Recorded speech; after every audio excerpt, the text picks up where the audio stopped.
नमस्कार, मैं हूं दीपक चौरसिया। 3 साल मोदी सरकार, हमारे इस खास कार्यक्रम में आपका स्वागत है।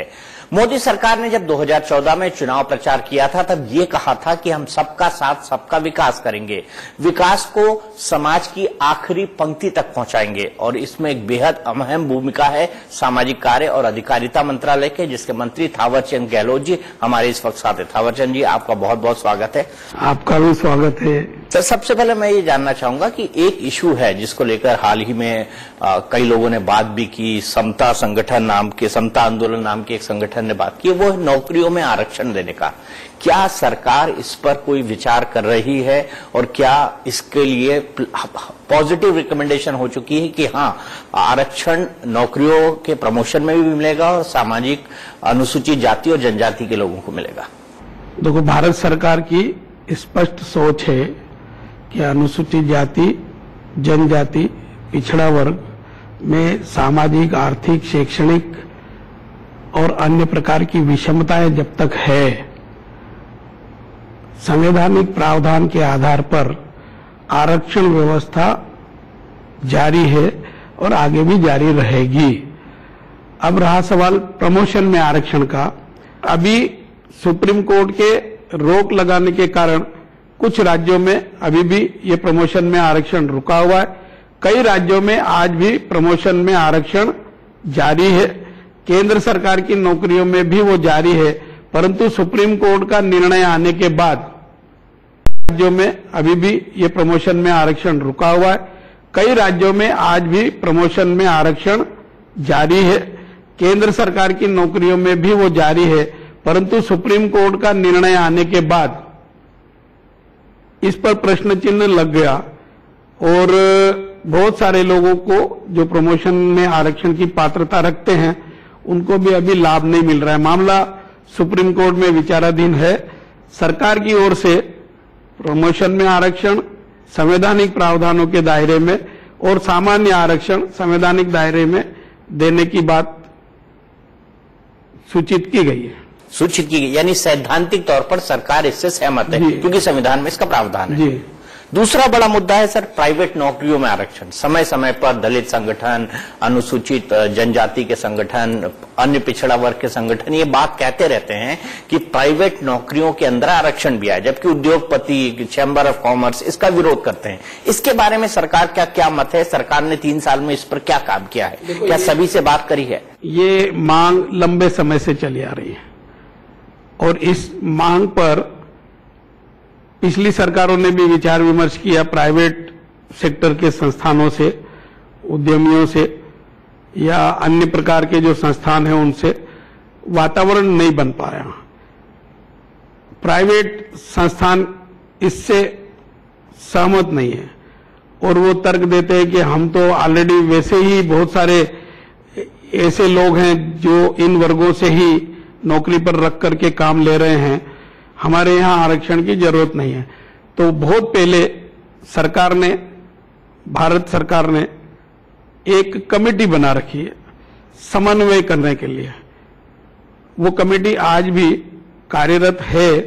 समय समय पर प्राइवेट संस्थानों के संबंधित लोगों से बात करके वातावरण बनाने का प्रयास किया जा रहा है। जब तक वातावरण नहीं बनता ये करना कठिन है। इस प्रकार की स्थिति है। इस सरकार में भी वो समिति समय समय पर प्रयास कर रही है। आज की तारीख में जब तक समन्वय होकर के सहमति का वातावरण नहीं बनता, कम से कम बहुमत से सहमति का वातावरण नहीं बनता, तब तक इस पर आगे कार्रवाई करना कठिन हो रहा है। आपके मंत्रालय ने पिछले 3 साल में किन किन चीजों पर, ताकि जो बात है, जो अंत्योदय की बात दीनदयाल उपाध्याय की है कि समाज के आखिरी पंक्ति तक के आदमी को अधिकार मिले, संपन्नता मिले, जो उसके राइट्स हैं वो उसको मिले, उसके लिए किन किन प्रमुख योजनाओं पर फोकस किया है? इन 3 सालों में हमने 3 बड़े प्रमुख निर्णय लिए हैं। एक तो ये कि अनुसूचित जाति जनजाति अत्याचार निवारण अधिनियम 1989 से बना हुआ है। उसमें बहुत सारे आपराधिक कृत्य ऐसे थे जो उसके दायरे में नहीं आते थे और एक सबसे बड़ी विडंबना ये थी कि 10 साल से अधिक की सजा आईपीसी की धाराओं में जो है उनको ही एट्रोसिटीज एक्ट के दायरे में लिया जाएगा, अर्थात जिसमें 10 साल की सजा का प्रावधान है आईपीसी के अंतर्गत, उसी में ये एक्ट लागू होगा। उससे कम पर पहले लागू नहीं होता था। तो 10 साल से कम की सजा वाले असंख्य अपराध थे और इस कारण से इन वर्गों को इनके साथ अन्याय होने के बाद भी न्याय नहीं मिलता था। पीड़ित परिवार परेशान होता था और अपराधी को दंड नहीं मिलता था। तो नरेंद्र मोदी साहब की सरकार ने इसमें बहुत अच्छा, समुचित और संतुलित एक संशोधन किया और उसके अंतर्गत अब ये प्रावधान हो गया कि अगर किसी का सिर मुड़ जाए, किसी की मूंछ काट देंगे, किसी को काला मुंह कर देंगे, उसके गले में जूते का हार पहना देंगे, निर्वस्त्र करके नंगा करके घुमाएंगे और उसको अपने खेत खलिहान में जाने से रोकेंगे, वोट देने से रोकेंगे, चुनाव लड़ने से रोकेंगे, ये सब प्रकार के प्रावधान उसमें कर दिए हैं।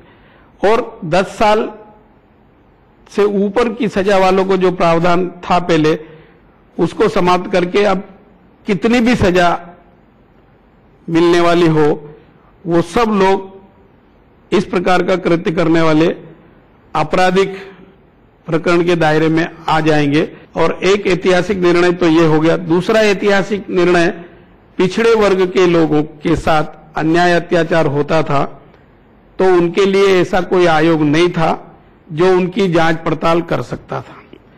उनसे संबंधित जांच पड़ताल भी एससी आयोग करता था। तो ओबीसी वर्ग के लिए जो आयोग था पहले, या आयोग गठित करने का प्रावधान था, वो था विषय विशेष को लेकर के बनता था। विषय पर कार्रवाई हो गई तो आयोग का महत्व भी समाप्त हो गया।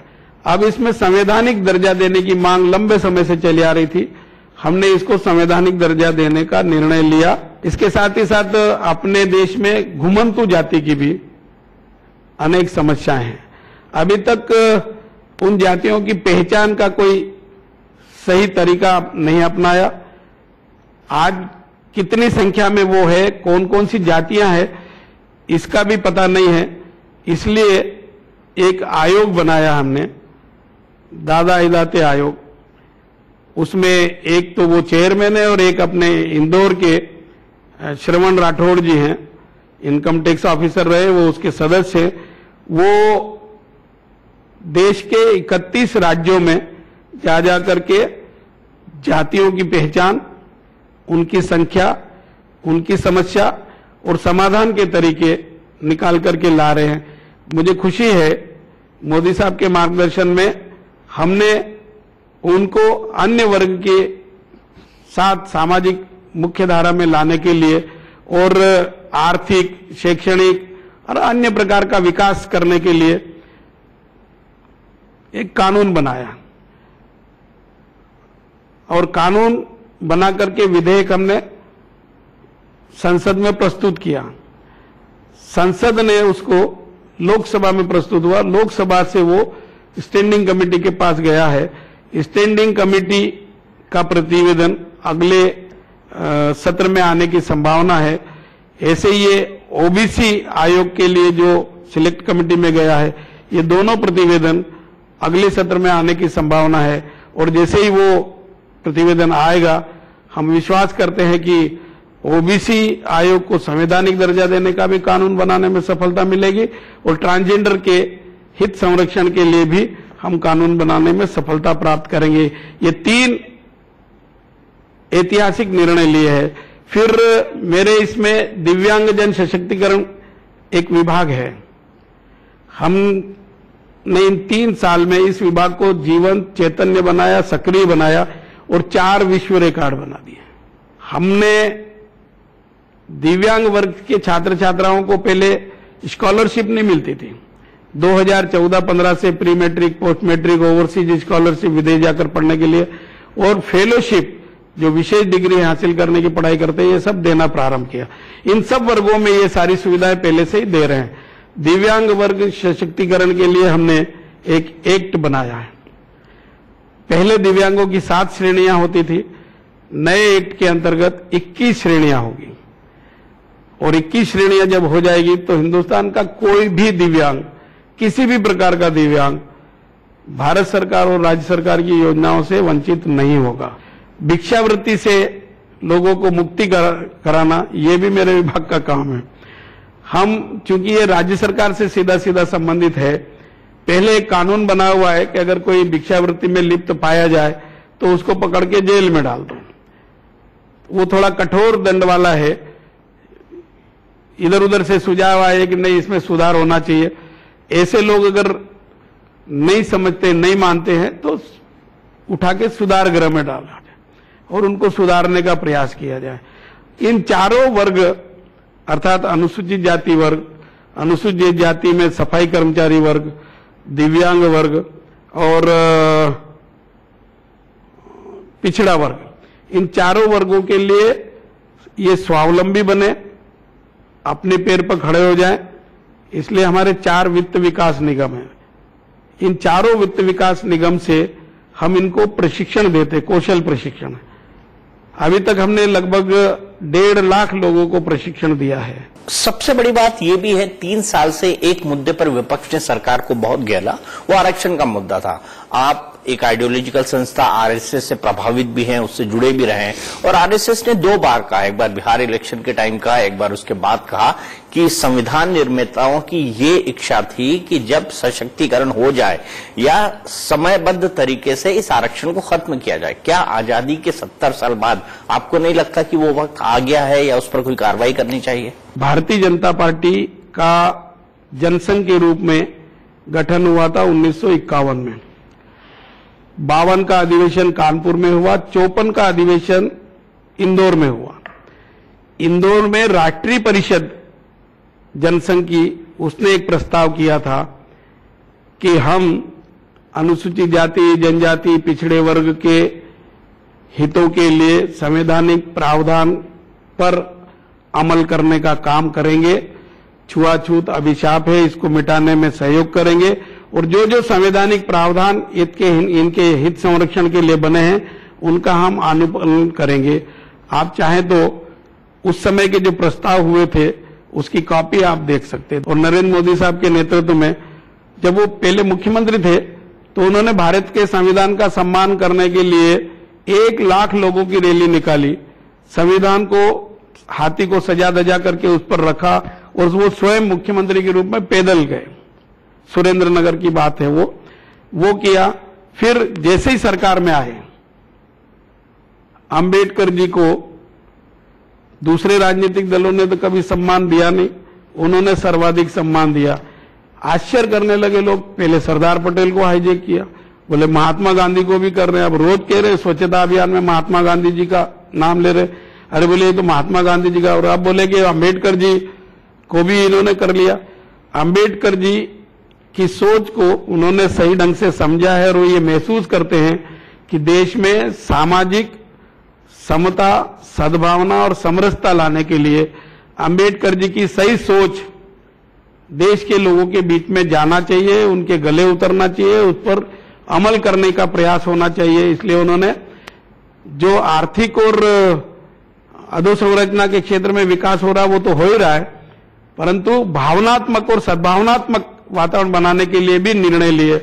अंबेडकर साहब से संबंधित 5 प्रमुख स्थानों को पंचतीर्थ घोषित किया। बहुत बहुत शुक्रिया थावरचंद गहलोत जी। तो ये थे सामाजिक कार्य और अधिकारिता मंत्री थावरचंद गहलोत, जिन्होंने बताया कि पिछले 3 साल में उनके मंत्रालय ने और मोदी सरकार ने समाज के आखिरी पंक्ति तक अधिकारों को पहुंचाने के लिए, सुविधाओं को पहुंचाने के लिए क्या क्या किया है। हमारी इस खास पेशकश में इतना ही, लेकिन इंडिया न्यूज पर खबरों का सिलसिला लगातार जारी है।